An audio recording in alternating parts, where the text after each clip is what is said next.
안녕하세요. 정서적자의 리딩의 정서적입니다. 이번 영상에서 여러분에게 소개해드릴 책은 올제 클래식에서 출간한 너데니엘 호손의 주온 글씨입니다. 책 소개에 앞서서 여러분에게 올제 클래식스에 대해서 소개해드리고 싶은데요. 올제 클래식스는 사단법인 올제에서 만든 출판사입니다. 올제는 지혜 나눔을 위해 2011년 9월에 설립된 비영리 사단법인입니다.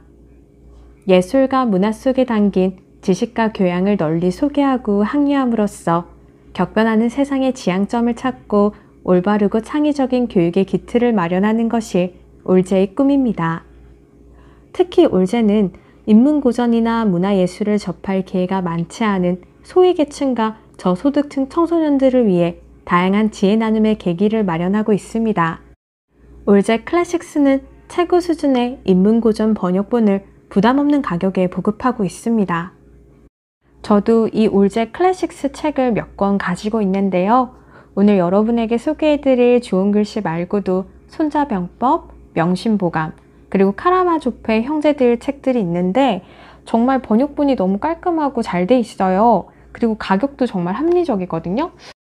정말 좋은 가격에 정말 좋은 취지로 이 책들을 판매하고 있으니까요. 여러분들도 많은 관심 가져주시길 부탁드립니다. 자, 그럼 이제 좋은 글씨에 대해 이야기를 나눠볼까요? 너데니엘 호손은 미국에서 첫 손꼽히는 소설가이고 좋은 글씨는 그의 작품 중에서 첫 손꼽히는 소설입니다. 너데니엘 호손의 작품에는 청교도 정신의 색채가 농후한데요. 좋은 글씨에서는 청교도에서 말하는 재화 구원이 중심 문제로 취급되어 있습니다. 그러나 엄밀한 의미로 호손은 청교도는 아닙니다. 원죄의식, 선악의 투쟁, 자기 천착, 신의의 실현, 영혼의 구제 등 청교도들의 문제를 자기의 문제로 삼아 일평생 싸웠다는 점에서는 물론 청교도적이었지만 호손은 청교도들과 동일한 입장에서 동일한 방법을 갖고 탐구했던 것은 아니었습니다. 그는 예술에서 번번이 청교도주의를 비판했고 그것을 좀 더 높은 입장으로 끌어올리려고 노력했습니다. 그 정신은 그때의 시대 정신인 초월주의였죠. 주온 글씨는 이야기의 줄거리로 볼 때 지극히 간단한 소설입니다. 행방불명된 늙은 학자의 젊고 고운 아내가 자기 교회의 목사인 딘즈데일과의 불의의 관계를 맺어 아이를 낳게 되죠. 그러나 법관들 앞에서 어린아이 아버지의 이름을 결코 대지 않습니다. 장소는 엄격한 청교도들이 전제하는 보스턴이었습니다. 법관의 처단하이에 제2 여인 헤스터는 주온 글씨 A를 가슴에 차고 형대 위에 서서 일반 공중의 구경거리가 되며 그 후로도 일평생 그 죄의 표식을 가슴에서 떼지 못합니다. 주온 글씨는 외면보다도 내면, 육체보다도 정신, 행동보다도 심리의 세계를 그리는 소설입니다. 죄와 해환, 선악의 투쟁과 영혼의 구제라는 인류 영혼의 문제를 그 테마로 삼고 영혼의 생태와 호흡, 그 고민과 생장과 태보를 마치 동물학자나 생물학자처럼 세밀하게 관찰하고 마치 기금 속의 세공사와 같이 영묘하고 정밀하게 표현했습니다. 주온 글씨는 청교도가 제정할 때는 물론 죄의 표식을 의미하는 것이었습니다. 그러나 순환의 여인이 그것을 가슴에 차고 일평생 참회의 가시밭길을 걸어가는 도중에 그 표식은 다른 의미를 가지고 빛나게 되었죠. 그 의미가 과연 무엇일까요? 이것이 작가가 이 소설에서 말하고자 하는 진리입니다. 호손은 이 소설에서 결코 청교도주의를 대변하자는 것이 아니라 어둠침침한 청교도의 그늘 속에서 고민하는 인간의 꿈을 그리고 희미한 좋은 글씨의 강명을 따라가서 이상의 모습을 찾자는 것이 그 목적이었습니다. 그럼 본 영상을 허락해주신 올제 클래식스에 감사드리며 지금부터 낭독을 시작하겠습니다. 주온 글씨 너데니엘 호손 1. 옥문 칙칙한 옷에다 운두가 뾰족한 모자를 쓴 수염이 난 사내들이 수건을 쓰기도 하고 혹은 맨머리로 나온 여인네들과 섞여서 어떤 목조 건물 앞에 모여 있었다. 그 건물의 문짝에는 튼튼한 참나무 너를 썼고 또 굵직굵직한 대못이 박혀 있었다. 새 식민지의 창건자들은 애초에 어떤 인간적인 덕성과 행복의 이상향을 계획했든 간에 실제 일을 해나가는 데 있어서는 우선 그 천여지의 일부를 떼어서 공동묘지로 또 일부를 떼어서 감옥의 터로 정하는 것이 건설 초기의 필요 사항의 한 가지라는 것을 의례 인정하고 있었다. 보스턴의 조상들도 이러한 관례에 따라서 아이작 존슨의 토지의 일부를 택하여 묘지를 정할 무렵의 시기를 놓치지 않고 코닐 근처에 감옥을 지었었다고 추측해도 가히 틀림이 없을 것이다. 그 후 점점 무덤 수요가 늘어서 아이작 존슨의 무덤은 킹스채플 공동묘지에 빽빽이 들어찬 무수한 무덤들의 중심이 되고 말았다. 이민들이 이 거리에 입주한 지 15년 내지 20년이 지난 뒤에 이 감옥은 벌써 바람과 비와 기타 시대의 자취를 남기어 그렇지 않아도 이맛살을 찌푸린 듯한 험상스러운 얼굴에다 한층 더 암담한 표정을 주게 된 것은 사실이었다. 참나무 문에 달려있는 묵직한 쇄골이에 녹이 쓸어 있는 것도 이 신세계에서는 다른 무엇보다도 고색이 창년해 보였다. 제약에 관계되는 일이 매양 그러하지만 이 감옥도 청춘 시대를 모르고 지내온 듯 싶었다.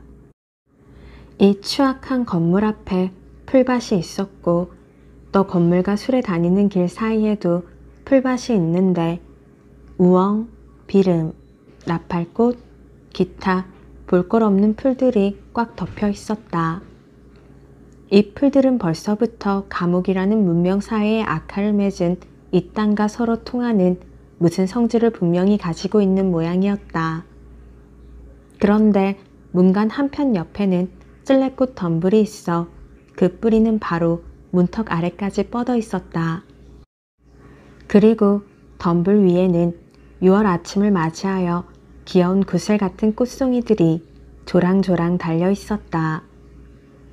그들은 재수가 감옥으로 들어갈 때 또는 제가 학정된 죄인이 형장으로 끌려 나올 때 대자연의 깊은 마음은 그들을 동정할 줄 알고 그들에 대하여 친절할 줄도 안다는 표시로 그 향기로운 냄새와 섬세한 미를 내비치는 것인지도 모를 일이었다. 이 찔레꽃 덤불은 이상한 인연으로 말미암아 역사에 남게 되었다. 그러나 그것이 항막한 원시시대 땅에서 자라나서 그들 위에 솟아있던 큰 소나무와 참나무들이 다 쓰러진 뒤까지도 남아 살아있는 것인지 또는 죽어 성자가 된 앤 허치슨이 감옥으로 들어갈 때에 그 발에 밟힌 흙 속에서 쏟아난 것인지 이렇게 믿을 만한 상당한 근거도 있지만 결정을 내리지는 말기로 하자. 이 소설의 이야기는 저 불길한 문으로부터 나타나게 되는데 바로 그 문턱 위에 찔레꽃이 피어 있으니 그 한 송이를 꺾어서 독자에게 진정할 수밖에. 그 한 송이 찔레꽃이 우리의 이야기가 굴러가는 도중에 발견될지도 모르는 어떤 아름다운 도덕의 꽃을 상징하거나 또는 유혹에 지기 쉬운 인간성과 그 비의 이야기의 암흑한 결말을 완화시켜 준다면 그것이야말로 뜻밖의 다행이라 하겠다. 2. 장터. 지금부터 약 200여 년 전 어느 여름날 아침 보스턴의 감옥거리에 있는 감옥 앞 풀밭 위에 주민들이 상당히 많이 모여서 모두들 정첩을 댄 참나무 문을 뚫어지게 바라보고들 있었다. 만약 그것이 다른 사회의 일이거나 뉴 잉글랜드라 할지라도 후세의 일이었다면 이 착한 백성들의 수염이 더부룩한 얼굴을 돌같이 굳게 만든 그 심각한 표정은 무슨 어마어마한 사건이 일어나고 있다는 징조가 되었을지도 모를 일이다. 그것은 적어도 어떤 유명한 죄인을 당연히 예상했던 대로 사형 집행하는 이런 경우에 법정의 판결이란 주민들의 일반적인 감정을 그저 확인하는 데 지나지 않는 것이지만 전조가 되는 일일 수도 있었다. 그러나 청교도들의 성격이 아직도 엄격하던 초기에 있어 이러한 추측을 그렇게 쉽사리 내릴 수는 없었다. 그것은 게으름뱅이 흑인 노예나 또는 부모의 말을 듣지 않아 기어코 그 부모네가 장관 손에 넘겨보낸 불효자식이 형장에서 태형을 받는 장면일지도 모를 일이며 또는 안티노피아파의 사제나 케이커의 교도나 기타의 이단적인 신자가 해초리를 맞으며 거리에서 쫓겨나가는 장면인지도 모를 일이며 또는 하는 일 없이 떠돌아다니던 인디언이 백인들이 마시는 하주를 마시고 거리에서 발광을 하다가 붙들려서 곤장을 맞으며 숲 그늘로 추방을 당하는 장면인지도 모를 일이었다. 혹은 총독의 침술 사나운 미망인 하빈스 여사처럼 마술쟁이가 교수대 위에서 사형을 받는 장면인지도 모를 일이었다. 그 어느 경우나 구경꾼들의 얼굴에는 대체로 비슷한 엄숙한 표정이 나타나는 것이었다. 그들 사회에서는 종교와 법률이 거의 동일했으며 또 그들 성격 속에서는 종교와 법률이 철저히 융합하여 공중규율에 관계되는 처벌이라면 극히 중한 것이나 아주 가벼운 것이나 매 한 가지로 존중해야 하고 두려워해야 할 일로 생각하는 그러한 백성들인지라 그것은 당연한 일이었다. 형대 위에 서 있는 죄인이 이러한 구경꾼들로부터 서로 동정심을 구한댔자 그 동정심은 미미하고 쌀쌀한 것이었다. 그 반면에 있어 지금 같으면 어느 정도의 수치나 비웃음을 살 만한 형벌이 그 시대에는 사형이나 받는 것처럼 어마어마한 위험을 갖추고 나서는 것이었다. 우리의 이야기가 시작되는 이 여름날 아침에 구경꾼들 속에 섞여있는 여자들이 장차 무슨 형벌이 나타나는가 해서 특별한 흥미를 가지고 노려보고 있었다는 것은 우선 우리가 주목해야 할 점이다. 그 시대는 아직도 세련되지 못한 시대인지라 패티코트나 파딩게일을 입은 여자들이 일반 공중 앞에 나서거나 또는 경우에 따라서는 사형대 주위에 모여있는 사람들 속으로 그 적지 않은 채통을 들이밀고 하는 일을 점잖지 못한 일이라고 생각하는 습관은 없었다. 구영국에서 탄생하고 자라난 아내와 딸들은 6, 7대 후 세대의 여자들보다는 육체적으로나 정신적으로나 성질이 거칠었다. 6, 7대를 내려오는 동안에 대대의 여자들은 그 어머니보다도 성격의 힘이 약해지거나 부실해진 것은 아니나 혈색이 연약해지고 용모가 섬세해지고 청춘 시절이 짧아지고 체질도 약해졌다. 지금 옥문 앞에 모여 서 있는 이 여자들은 남자와 같은 엘리자베스 여왕이 여성의 대표로서 그리 부적당할 것도 없던 그 시대로부터 반세기 밖에는 뒤떨어져 있지 않았다. 그들은 엘리자베스 여왕과 같은 나라의 여자들이었다. 그들의 고향 영국의 소고기와 맥주가 그들의 체격을 구성하는 양식이었다고 한다면 그들의 성격을 구성하는 정신의 양식, 도덕, 이런 건 소고기나 맥주보다 더 세련된 것은 아니었다. 화창한 여름 아침 해가 이 여자들의 넓은 어깨와 발육이 잘된 가슴과 둥그스레하고 붉은 두 볼들 위에 쬐고 있었는데 그 붉은 볼들은 저 먼 고향 영국에서 무르익은 그대로이지 이곳 뉴 잉글랜드의 공기 속에서 바를 겨를도 없었다. 그뿐만 아니라 이들 주부, 그들은 대부분 주부인 모양이었다. 사이에서는 대담한 말과 높은 목소리가 보통이었는데 현대의 우리가 듣는다면 그 말의 내용에 있어서나 성향에 있어서나 깜짝 놀랄 만한 것이었다. 여보시오 마나님들 하고 50 남짓한 얼굴이 못생긴 부인 하나가 말을 꺼냈다. 내 소견을 잠깐 말하렵니다. 우리들 다 나이도 지긋하고 점잖은 신사들이 아닌가요? 그런 우리들이 말이죠. 이 헤스턴 프린과 같은 죄인을 다룬다면 일반 공중에 이익이 된다 이 말씀입니다. 어때요 여러분 생각이? 우리 5사람이 이렇게 삥 둘러 서 있는 앞에 나와서 그 한양년을 심판받는다면 말이죠. 그 년이 과연 우리들의 존귀하신 법관님들이 내리신 것과 같은 그런 판결로 면할 수 있을까요? 천만에 나는 그렇게 생각하지 않아요. 저 어떤 사람의 이야기를 들으니깐요. 저 여자의 목사이신 dimsdale 목사님은 자기 교당 안에서 그런 나쁜 사건이 나타난 것을 몹시 금심하고 계시대요. 또 한 여자가 말했다. 법관님들은 다 신앙심이 두터운 훌륭한 양반들이지만 좀 인자한 마음이 지나치거든요. 그건 사실입니다. 이것은 인생의 가을철을 당한 부인네의 목소리였다. 적어도 헬스턴 프린 이맛배기에다가 하인 하나쯤은 찍어 주어야 하는 거예요. 그랬더라면 그 한양년도 조금 따끔했겠지. 정녕 그랬을 겁니다. 그렇지만 옷가슴에 헝겊대기나 한 장 붙여준대봤자 그 못된 년이 콧방귀나 끼겠어요? 두고 보세요. 그년이 이제 브로치나 무슨 그런 이교도들의 폐물로 그것을 가리고서는 여전히 뻔뻔스럽게 길거리를 걸어 다닐 테니깐요. 그렇지만요. 하고 어린아이 손목을 잡은 젊은 여자가 좀 부드러운 목소리로 말참견을 했다. 감추고 싶거든 마음대로 감추라고 내버려 두세요. 마음속의 고통이야 갈 데 있나요? 이건 다 무슨 소리예요? 가슴 위에다 패를 채우느니 이마 위에 도장을 찍느니 그게 다 무슨 소용없는 짓이에요. 여기에 모여있는 자인 판사들 중에서 동정심도 제일 없거니와 얼굴도 제일 못생긴 여자가 이렇게 부르짖었다. 이 여자는 우리들 모든 여성에게 망신을 시켰으니까 마땅히 죽어야 옳지요. 이런 데 대해서는 법이 없단 말씀입니까? 왜요? 성경에도 있고 법률집에도 있지요.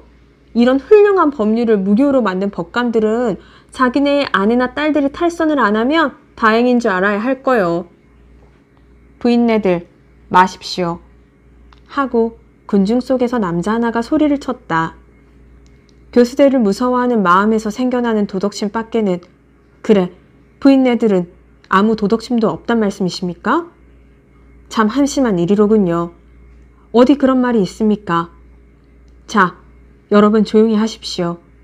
지금 옥문에 자물쇠가 돌고 헬스턴 프린이 나옵니다. 옥문이 안으로부터 활짝 열리면서 마치 어둠 속에서 환한 햇빛 속으로 검은 그림자가 나타나듯이 맨 먼저 나오는 사람은 무섭고 험하게 생긴 형리였다. 허리에 칼을 차고 손에는 간장을 쥐고 있었다. 이 사람의 직책은 청교도 법률을 여지없이 가혹하게 죄인에게 집행하는 일이지만 그 얼굴 속에 벌써 음산한 가혹성을 나타내고 있었다. 형리는 왼손으로 간장을 내밀고 오른손으로는 여자의 어깨를 잡으면서 여자를 밖으로 끌어내렸다. 여자는 문턱까지 끌려 나오다가 형리의 손을 획 뿌리치고 마치 자기 자신의 자유의사로 걸어 나오는 것처럼 한한대로 성큼 나섰는데 그 태도 속에는 천년적인 인품과 기계가 풍겨 있었다. 품 안에 어린아이를 안고 있었는데 난지 겨우 3달밖에 안 되는 갓난아기였다. 갑자기 환한 햇볕을 쬐자 어린아이는 눈을 깜빡거리며 조그만 얼굴을 옆으로 돌리고 말았다. 3달 살아오는 동안 이 아이는 어실어실한 지하실이 아니면 컴컴한 감방밖에 모르고 지내왔으니까 의당 그러할 것이다. 젊은 어머니가 군중 앞에 완전히 자태를 나타내자 어린아이를 가슴에 부둥켜 안는 것이 제일 먼저 솟아나는 감정인 듯 싶었다. 그러나 모성애의 본능에서 그렇게 했다는 것보다는 그 옷에 꿰맸다거나 혹은 달아놓은 어떤 표적을 감추기 위해서 그렇게 했는지도 모른다. 그러나 수치의 증거, 갓난아기를 가지고 다른 표적을 감춰보았자 잘 되지 않을 것을 현명하게도 판단하고 어린아이를 도로 팔에다 앉더니 여자는 얼굴이 새빨개지며 주위를 살펴보았다. 그러나 그 얼굴에는 거만한 미소가 떠돌고 두 눈에는 조금도 수줍어하지 않는 표정이 나타나 있었다. 그 옷가슴에는 고운 붉은 천으로 A자를 오려 달았는데 글씨 언저리에는 금실로 정교하게 술을 놓고 또 현란한 하투 무늬를 두르고 있었다. 그것은 호화 풍요한 상상력과 예술적인 솜씨로 되어 있었기 때문에 여자가 입고 있는 옷에다가 최고의 장식적 효과를 나타낼 만했다. 그 화려한 치장은 그 시대의 취미에 맞는 일이었지만 아메리카 식민지의 사치법은 엄중히 금하는 것이었다. 이 젊은 여인은 키가 크고 어디 한 군데 흠잡을 데가 없는 몸매씨였다. 머리카락은 까맣고 숱은 많은 데다 강택이 돌아서 햇빛이 번들번들 반사되고 있었다. 얼굴 모양이 단정하고 안색이 호화스러운 데다가 이마가 번쩍 들리고 까만 눈이 움푹 패여서 몹시도 인상적이었다. 그리고 그 시대의 기부인다운 용자를 구비하고 있었다. 지금 세상에서는 섬세하고 연약하고 뭐라고 형언할 수 없는 우미한 것을 기부인의 표징으로 삼고 있지만 그 시대는 위풍이 있고 점잖은 것이 기부인의 특징이었다. 헤스터 프린이 감옥에서 나올 때보다도 더 기부인답게 보인 적은 없었다. 여기서 기부인답다는 말은 앞서 설명하는 것과 같은 옛날 해석을 가지고 하는 말이다. 그 전에 이 여자를 아는 사람들은 헤스터가 한란의 구름에 덮여 그 모습이 흐려지고 컴컴해졌을 것으로 예상했지만 그 얼굴이 한층 더 빛나고 첩첩이 그를 둘러싸고 있는 불행과 치욕의 그늘에다 도리어 해무리를 던져주는 것을 발견하고 놀랬다. 예민한 관찰자였다면 이러한 헤스터의 모습 속에서 무엇인가 가슴 아픈 것을 발견했을지도 모른다. 그 복색은 이번 행사에 있기 위하여 헤스터 자신이 옥중에서 일부러 만들었고 또 공상이 달리는 대로 꾸며낸 것이라 그 자유분방한 해아적 특색으로 말미암아 도리어 현재 헤스터의 정신적 태도, 걷잡을 수 없는 막다른 기분을 여실히 표현하고 있었다. 그 중에서도 헤스터 자신을 완전히 변모시켜 모여있는 모든 사람의 주목을 끌게 된 초점은 기괴한 술을 두르고 그의 가슴을 환하게 비춰주는 좋은 글씨였다. 그래서 이전에 헤스턴 프린을 친히 아는 사람들은 지금 그를 처음 보는 것 같은 인상을 갖게끔 되었다. 그 글씨는 일종의 마력을 가지고 헤스터를 보통 인간관계로부터 분리하여 고독한 세계 속에 가둬버리는 듯했다. 그년 바느질 솜씨야. 사실 그만이지. 여자 구경꾼 한 사람이 이렇게 말했다. 하지만 저렇게 요란스럽게 제 표식을 구안해내는 건 저 뻔뻔스러운 한양년이 아마도 처음일 거예요. 여러분네, 저거야말로 존귀하신 우리 법관들을 면대해서 비웃으면서 그분들이 죄로 생각하고 내리신 것을 도리어 자랑거리로 삼는 거지 뭐예요? 저 간사한 업계로부터 그 호사스러운 가운을 벗겨버리면 좋지. 노파들 중 가장 쌀쌀하게 생긴 것이 입속에서 중얼거리고 있었다. 개상스럽게 꿰매단 좋은 글씨 대신에 내 속국갈래라도 찢어주련다. 그것이 더 어울릴 거야. 여러분들 좀 조용히 좀 합시다. 그들 중 제일 젊은 여인이 소곤소곤 말했다. 그 여자에게 들리지 않도록들 하세요. 수놓은 바늘 하나하나가 그 여자의 가슴을 찌르지 않는 것은 없답니다. 무서운 형리가 막대기를 들며 고함을 쳤다. 자, 여러분 비키시오. 비켜. 국왕님의 명령입니다. 길을 터 놓으십시오. 지금부터 정오지나 1시까지 남녀노소 누구나 할 것 없이 모두 다 이 여자의 화려한 복생을 구경할 수 있는 장소에 미스트레스 프린을 세워둡니다. 죄지은 자의 100일 천하를 끌어내는 우리 매사추세츠의 법이 얼마나 공정한가를 아시오. 자, 마담 헤스터, 날 따라와. 그리고 그대의 좋은 글씨를 장바닥에서 사람들에게 구경시키란 말이야. 구경꾼들 속에서 곧 좁은 길이 튀어졌다. 맨 앞에는 형리가 서고 그 뒤에는 얼굴이 꺼멓고 무서운 사내들과 쌀쌀하게 생긴 여자들이 질서 없이 와와 따라가는 틈에 끼어서 헤스터 프리는 지정된 형장으로 걸어갔다. 호기심을 가진 학교 아동들이 뭣도 모르고 다만 오늘 반공일 휴가를 얻었다는 것이 기뻐서 행렬 앞에서 다른박질을 치고 있었다.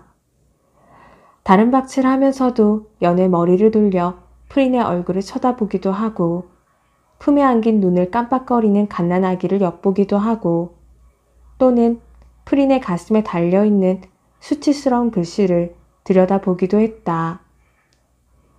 옛날에는 감옥에서 장거리까지 그다지 먼 길이 아니었다.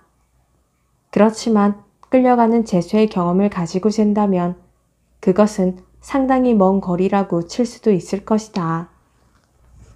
왜 그러냐 하면 비록 태도는 거만했지만 사실은 자기를 보려고 모여든 구경꾼들의 한 발자국 한 발자국에서 헤스터는 무한한 고통을 받았다. 그것은 마치 심장을 길바닥에 내던지고 사람이 와서 걷어차고 질밟는 대로 내버려두는 격이었다. 인간의 천성 속에서는 불가사의하고도 자비로운 하나님의 섭리가 있어 형벌을 받을 때에는 그 아픈 것을 모르고 나중에 가슴을 쑤시는 고통으로써 비로소 자기가 받은 형벌을 깨닫게 된다. 그런 고로 헤스터 프린도 거의 태연한 태도로 실현의 일부분을 무난히 통과하여 장터 서쪽 끝에 있는 형대 앞까지 왔다. 그것은 보스턴에서 제일 먼저 지은 교당 추녀 끝에 달아 지었는데 얼른 보면 교당의 부속 건물 같아 보였다.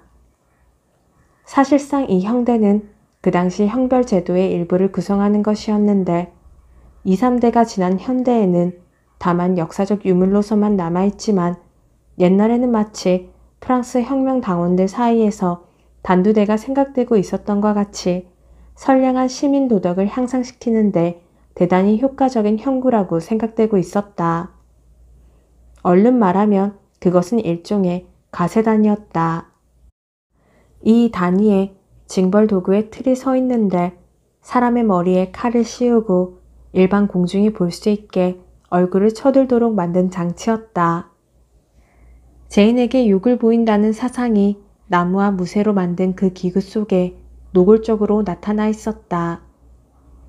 그 개인의 가실이 무엇이었던 간에 그 죄인으로 하여금 얼굴을 감출 수 없게 한다는 이 형벌보다도 더 인간의 공통적인 본능에 위반되는 무법은 없을 것 같다.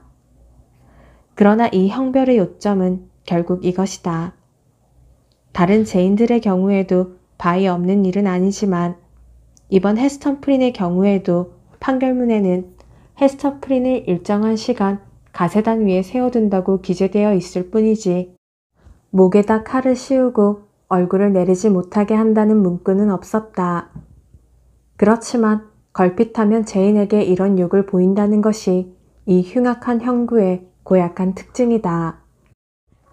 자기의 역할을 잘 알고 있는 헤스터는 나무 층계를 올라가 둘러싸고 있는 군중 앞에 나섰다. 이 형단의 높이는 어른 어깨 키만 하였다. 이때 만약 군중 속에 카톨릭 신자가 있었다면 그는 옷치장이나 얼굴 모양이 그림같이 고운 데다 갓난아기를 품에 안고 있는 이 아름다운 여인 속에서 성모 마리아의 모습을 연상시키는 그 무엇을 발견했을 것이다. 그렇게도 다수의 유명한 미술가들이 다투어 그리려고 하던 그 모습, 이 세계를 구제해 주실 어린아이를 낳으신 순결한 모성의 신성한 모습, 물론 비교적이지만 이런 모습을 연상했을지도 모른다. 지금 이 광경을 보면 인간 생활의 가장 신성한 성질 속에 가장 심각한 제약의 더러움이 있다는 것을 알 수 있으며 또 이 아름다운 여인으로 말미암아 세계는 한층 더 어두워 보이고 그 품 안에 안긴 어린아이로 말미암아 이 세계는 한층 더 하느님의 버림을 받은 것처럼 느껴졌다. 이 장면에는 엄숙한 기분이 떠돌고 있었다. 동포 인간이 죄를 짓고 부끄러움을 당하는 것을 보고 전율을 느끼는 대신에 웃어버릴 만큼 사회가 아주 부패하기 전 시대의 이러한 장면에는 을의 엄숙한 기분이 지배하기 마련이다. 헤스터 프린의 수형을 목격하는 이 사회는 아직도 단순하고 소박한 단계를 지나지 않았다. 서로 헤스터의 판결이 사형이었다 할지라도 그들은 그 사형 집행 강경을 그대로 보고 있을 만큼 엄숙한 사람들이었다. 그러나 이러한 강경을 보고 그저 농담거리로 삼는 그런 몰인정한 사회는 아니었다. 이 사건을 웃음거리로 돌리고 싶은 기분이 서로 있었다 할지라도 적어도 총독, 수명의 고문관들, 판사, 장군, 목사들과 같은 위험 있는 사람들의 엄숙한 얼굴 앞에서 그러한 기분은 질려서 압도되고 말았을 것이다. 이들은 공간 발코니에 혹은 앉고 혹은 일어서서 밑에 있는 형들을 내려다보고 있었다. 이러한 인물들이 그들의 지위와 간직의 위험을 손상하지 않을 정도로 적당히 간중의 일부분이 될 때에 판결의 집행이 엄숙하고도 효과적인 의미를 가지게 된다고 보아도 조금도 그릇되지 않을 것이다. 그 이유로서 지금 간중은 음침하고 정숙한 표정을 띠고 있었다. 무수한 사람들이 자기를 뚫어지게 주목해보고 특히 시선이 그 가슴으로 집중되는 무언의 압박을 받으면서 이 불행한 죄인은 여자로서 있는 힘을 다하여 몸을 버티고 서 있었다. 그것을 참기에는 너무나 벅찬 것이었다. 가지가지의 모욕으로 나타나는 일반 공중의 검한 무례한 태도가 가시처럼 혹은 독을 칠한 단도처럼 달려들지라도 원체 감정에 흐르기 쉽고 열정적인 이 여인은 그것을 꾹 참으려고 단단한 결심을 했었다. 그러나 사람들의 엄숙한 기분 속에는 이보다도 훨씬 더 무서운 것이 있었기 때문에 여인은 차라리 저들의 저 딱딱한 얼굴이 자기를 보고 비웃는 얼굴로 실그러졌으면 오죽이나 좋을까 생각할 지경이었다. 사내, 여자, 목소리가 높은 어린아이들이 제각기 한마디씩 웃어대면서 군중 속으로부터 웃음소리가 터져 나왔다면 헤스터 프린은 도리어 격분과 멸시로서 대꾸할 수 있었을 것이다.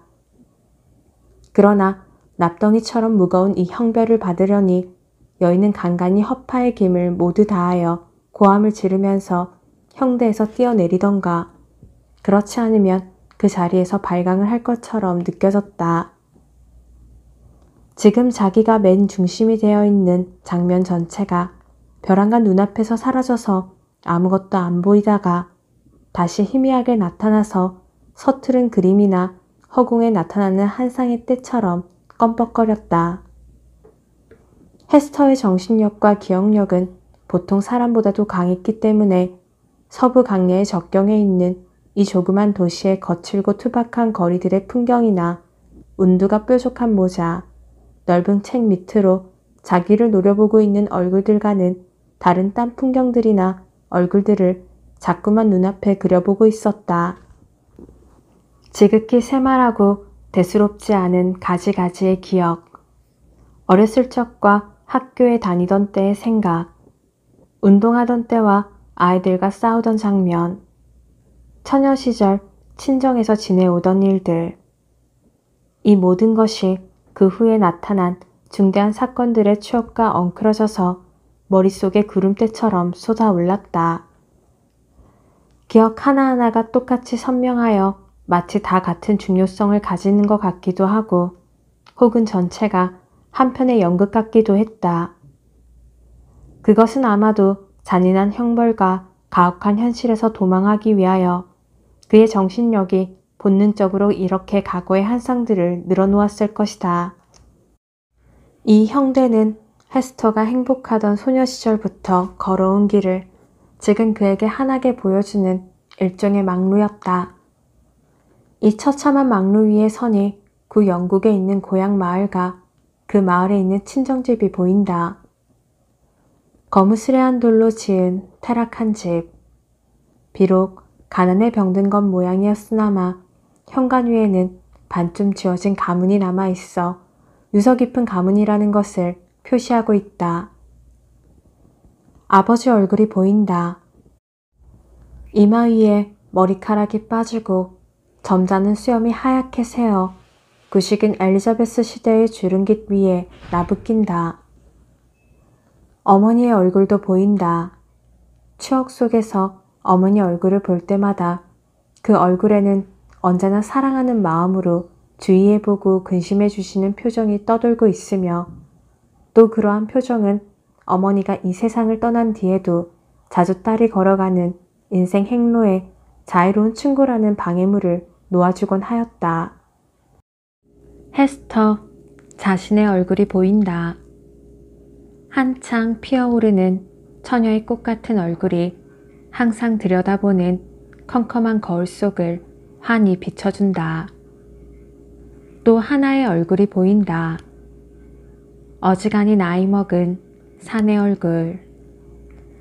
혈색이 좋지 못하고 살이 빠지고 어디인지 모르나 학자다운 모습이다.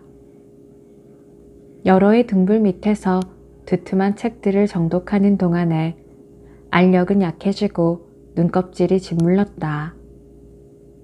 그러나 인간의 영혼을 판독하려고 할 때에 그 짓무른 눈은 비밀을 뚫고 들어가는 개상한 힘을 가지고 있었다.